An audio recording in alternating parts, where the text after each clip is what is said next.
go. Jared, how do you feel about women in the military? I mean, as far as now, not being in the military, but combat. Let's say now I have a person that's going to be right next to me. She's going to be suited up, okay? And I'm going to say she's the female gender. And do you feel uncomfortable, let's say, about her physical part? Not her intelligence or not about, let's say, her conditioning of physical. Let's say you get into a little hot spot. Well, I would say that I don't think all women should be in combat. I think they should qualify like everybody else does and meet the physical demands of being in combat, being a soldier. And if they could do that, fine. I don't see any problem with it. They do it in other countries. I understand, but okay. What's the societal influence? Does it influence society? I mean, when you get it, I don't think all women are built for. Well, I could say all men are not built. You know, they're not all built for combat. I think that I don't say that I'm totally against it, but I would say that the MOS itself, okay, would have to be modified because before everyone is a grunt. Okay, everyone goes into the military. You take the basic training. You do this, you do that. But if you're going really into a combat situation, okay, it makes a difference. Because people are taken out and they're selected for different areas of the government, okay? I mean, of the military. So they may be best at this. They get them where they're best suited for. You know, for let's say they may have, let's say, background in cooking or background in doing something administrative work. But the key thing on that, I would think, would be that they would have to specialize the combat area. Okay, where it would have to be a little bit more stringent, and it would have to be worked on in a sense that if you're going to go into combat, you have to have certain physical aspects, men and women. All right, that would, let's say, condition them to be they're better conditioned soldiers. Yeah. How do you feel about that? Yeah, I think that's true. But when you're in a combat situation, you have immediate bonding. You bond with the people you're with. So how are they going to trust that person? Respect type thing, right? How are they going to have the respect having your back? They must meet the same physical requirements. Okay. Well, that's what I just said. They must have, as far as weaponry, they must have the same.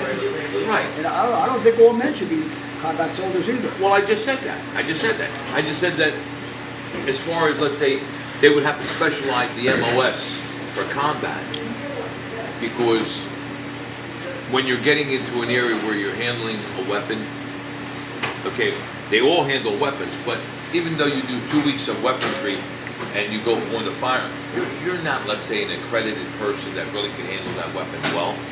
So I think they would have to specialize it to where certain people, let's say, would be picked for combat activity.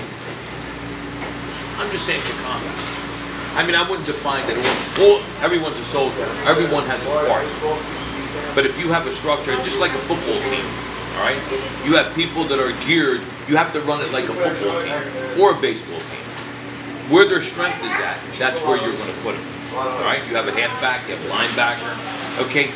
But if you're just getting people and you're just throwing them in there, it's not going to execute correctly. That's what I'm afraid of, that the politicians might force something on the military that's not ready yet. The politicians are pushing you just because out of the sense, look, you know, I don't want to say to the political people, hey, you go in there and just go with people that are just coming out of let's say, I think BT.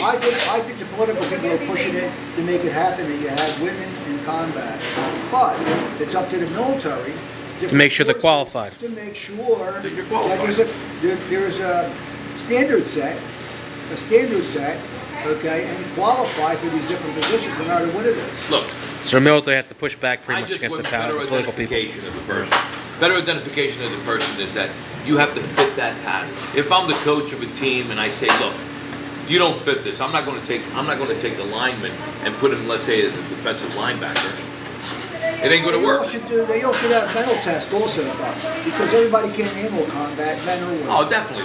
Yeah, but the mental strategy is like, you know, when you go into the service, you're imprinted already.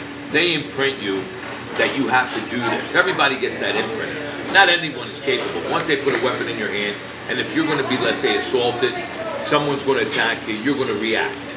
But the thing is that if I'm in real combat with, let's say I'm in a firefight, you know, I want the best next to me because it's your life. Real quick, guys, do you Okay, think not everyone can handle that correctly. do you think men are better suited for it than women, as far as emotionally? Men are more mathematical, the more straight to the point, where women are made to be more emotional. You think that could be fixed out? Could a woman get over that I can't- and be on equal with the man? I can't comment on that because my emotions and my feelings left me when I went home. Okay. So, but you think a woman could ever do that? I can't answer that question. How about you, Jared? I think anybody, if they qualify to be If they're in trained combat, enough, they can train out of if it. they're trained enough and they're exposed to combat, you would become hardened. You would mentally become tough.